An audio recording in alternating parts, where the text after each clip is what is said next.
তো মায়ের মনটা সকাল থেকেই খারাপ। চলো মাকে গিয়ে জিজ্ঞাসা করি কি হয়েছে। চলো মামা, কি হয়েছে তোমার?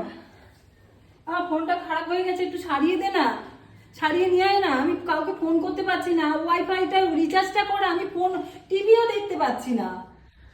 আর যত সমস্যা হয়েছে, গভীর সমস্যা। মায়ের ফোনটার মধ্যে নেটওয়ার্ক আসছে না কাল থেকে, 2 দিন 3 দিন হয়ে গেল। 2 দিন 3 দিন হয়ে যাবে না মা? সেই 12 তারিখ থেকে। হ্যাঁ, মায়ের ফোনটার মধ্যে সমস্যা হয়েছে, মায়ের ফোনে নেটওয়ার্ক আসছে না, দেখতেই পাচ্ছ।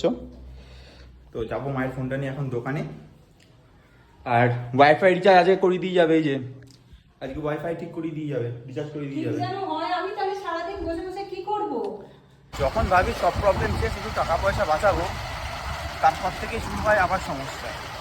দেখো সব কিছু মানে নর্মাল হয়ে গেছিলো, আবার মায়ের ফোনটা খারাপ হলো, ওয়াইফাই রিচার্জ শেষ, মায়ের টাকার জমাও কি, এর পেছনেই সব টাকা নষ্ট হয়ে যাচ্ছে।